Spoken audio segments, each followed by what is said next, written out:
How you doing, YBI community? It's YBI Jock with YBI Sports, and I have the honor today of sitting here with the legend, James Pooh Johnson in Hampton, Virginia.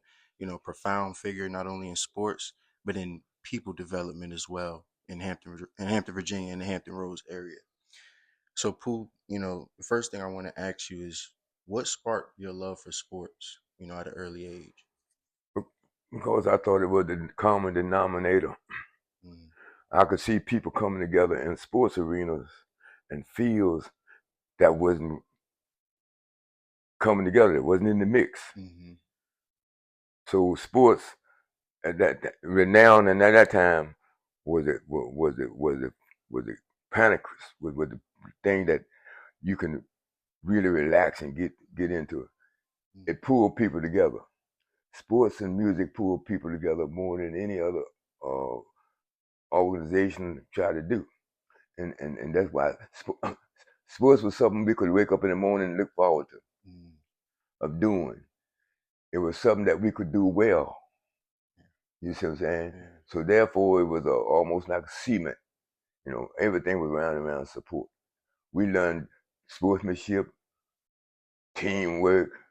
We learned how to we learned how to get along with all type of people. right. We learned to tolerate all type of behavior. Mm, What sports did.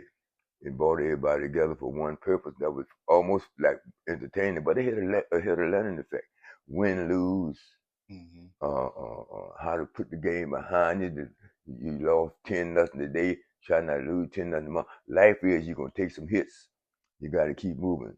So sports pull people together, I believe, and I don't want to parallel that with church, cause I don't. Sports pull all kind of people together. mm, you know. And so, and I know it saved me to the fact that I had something to look forward to every day. right.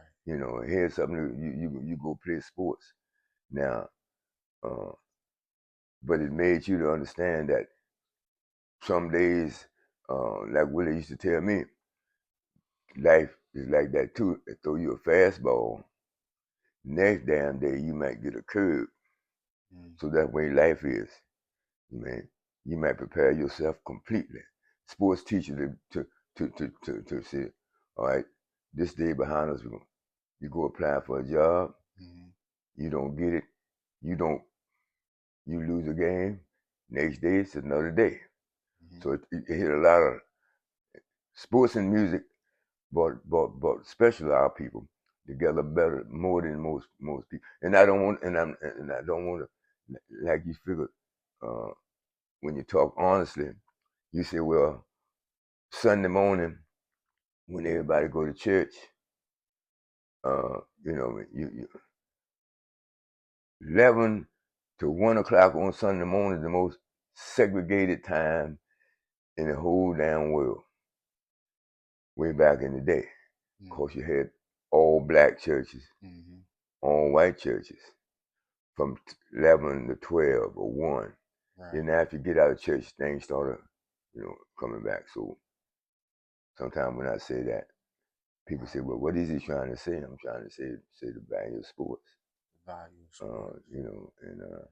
And I know a lot of my teammates, a lot of my friends would have dropped out of high school Mm, if they didn't have sports. right. Same. Yeah. You know what I'm talking about? Because just take me for instance, and a little joke too. I went to Texas on a baseball scholarship. I was offered in my sophomore, in my junior year, because one of my mentors was going to Sam Houston in Texas. Mm-hmm, I was supposed to go to Xavier, but he taught me to come to. So I get to Texas and the man look at my transcript and he said, I see where you play baseball, basketball. You played pretty good. He looked at my transcript and said, but you won't no damn student. so so he said, you know what you got to do, don't you? I said, man, come on. He said, we're going to call you a meet or Joe. But why he just joke with me? But I'm saying is that what it, that's what it is, you know. And but man, I tell you, you look at the arenas today, in the pro football and basketball, college basketball, Mm-hmm. and you see almost millions of people on a given Saturday or Sunday watching sports. No other anything that you try to do will draw those type of people together on a regular basis as sports. Right. Right. Nothing you do. Stadium fields. So that's what I'm saying. Because it's a learning process for you. We had something we could have seen in, but then came what I call our savior generation. That's your generation. Sports putting y'all in positions too. Definitely. But it gave you the pattern, the discipline, how to move forward in your field. Come on. Yeah. Thing about it is, sometimes it's not what you know, it's who you know. You know, and so, but sports was all been a part of my life. So I don't know what I was doing. You know, like I used to tease the guys, and see my relationship with guys that came up through the club and older guys, Mm-hmm. and they asked me, say, Mr. Pooh, say, what the difference between you and and Joe across the street there?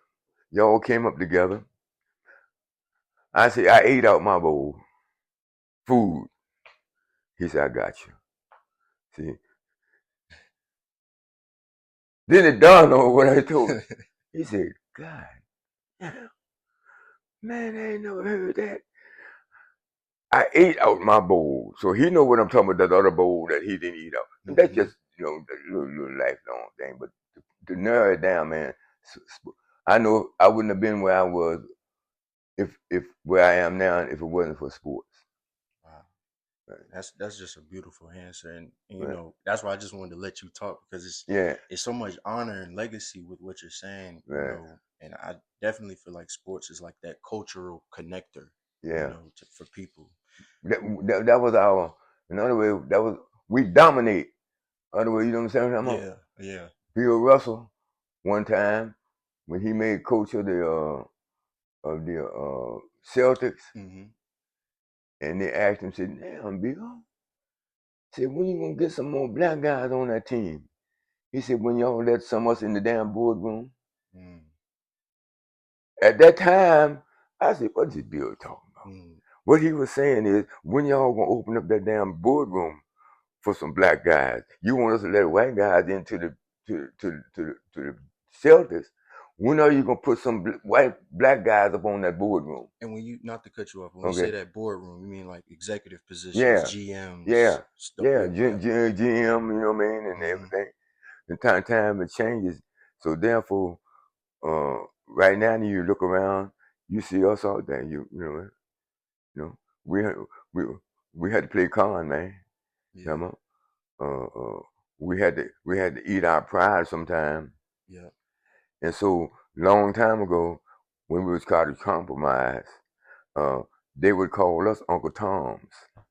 Some of the younger guys.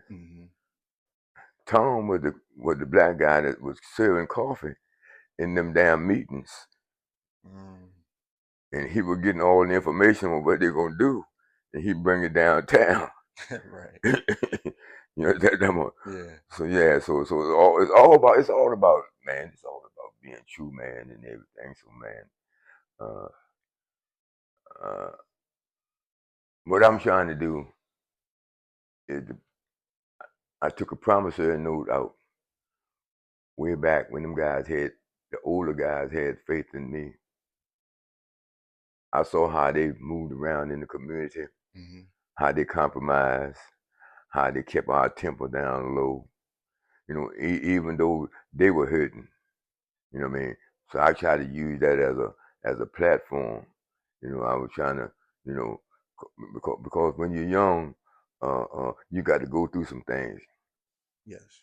So my thing is, you know, what my role was to give back to what those guys gave me.